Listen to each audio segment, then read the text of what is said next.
안녕하세요 여러분. 오늘은 여러분께 한 가지 이야기를 해드리고자 합니다.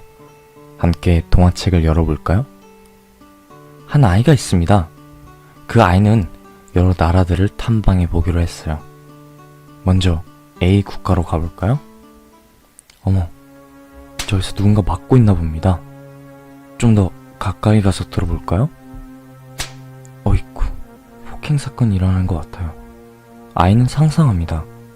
무서운 사람과 그 사람이 폭력을 휘두르며 짓는 험악한 표정을요. 상황이 무섭습니다. 아이는 표정이 어두워집니다. 아이는 장벽에서 떨어집니다. 이번엔 B 국가로 넘어갔어요. 장벽 너머로 험한 말소리가 들리네요. 아이는 조심스럽게 장벽에 귀를 대봅니다. 얼핏 들어도 좋은 말 같지는 않습니다.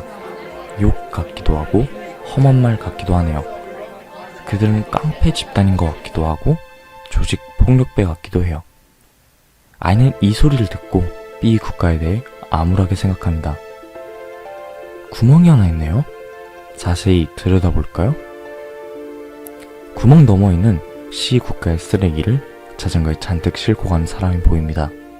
아이는 이 장면을 보고 지독한 가난에 시달리는 C 국가의 모습을 상상하게 됩니다.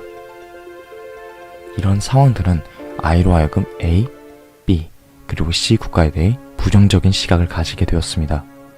그때 장벽을 따라 아주 먼 곳에서 힘차게 걸어오는 한 친구의 모습이 보입니다.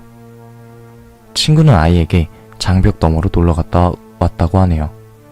이에 아이는 깜짝 놀라면서 장벽 너머의 세상은 너무 위험하다고 친구에게 말합니다. 하지만 친구는 아니라며 함께 장벽 너머로 가길 원하네요. 한번 넘어가 볼까요? 아이에게 장벽은 마냥 크고 두꺼운 존재였습니다. 하지만 사실은 달랐습니다.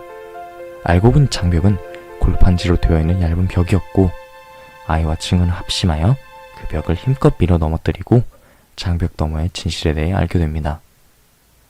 진실은 이러하였습니다. A 국가의 폭행 사건은 누군가를 때리는 것이 아닌 평범한 주부가 빵 반죽을 하는 소리였으며 B 국가의 험한 언행은 말투만 조금 거칠 뿐 서로 장난도 치고 평범하고 행복한 일상을 보내는 사람들의 소리였습니다.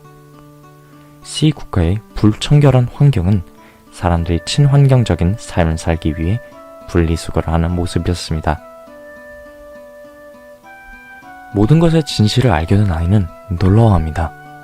아이는 자신이 보고 생각했던 모든 것이 편견이었다는 생각과 함께 깨닫게 되고 장벽 너머의 사람들은 아이를 따뜻하게 반겨주었습니다. 아이와 사람들은 모두 합심하여 장벽을 부수기 위해 노력했고 결국 장벽에 금이 가게 되었습니다. 이 이야기는 이렇게 끝이 납니다. 여러분은 어떤 걸 느끼셨나요? 아이는 자신이 보는 것 그리고 들리는 것에 대해 편견을 가지고 세상을 바라보았습니다. 그 편견은 평소의 생각으로부터 벗어나게 할 만큼 획기적인 진실을 가지고 있었고 모든 것은 사실이 아니었습니다. 이 동화책 속에서 아이는 곧 현재의 우리를 나타나게 됩니다.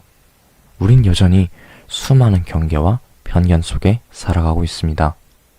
경계와 차별은 다른 데 있는 것이 아니라 결국 우리의 마음속에 있는 것입니다. 우리는 이를 없애고 하나된 사회를 만들기 위해 앞장서야 합니다. 하나의 작은 노력이 사회 전체로 퍼져나간다면 우리 모두 조금의 노력과 이해하고자 하는 마음을 가진다면 충분히 차별과 편견을 없앨 수 있을 것입니다. 조금만, 아주 조금만 우리가 만들어 놓은 틀을 뛰어넘기 위해 노력하는 것은 어떨까요? 이상입니다. 감사합니다.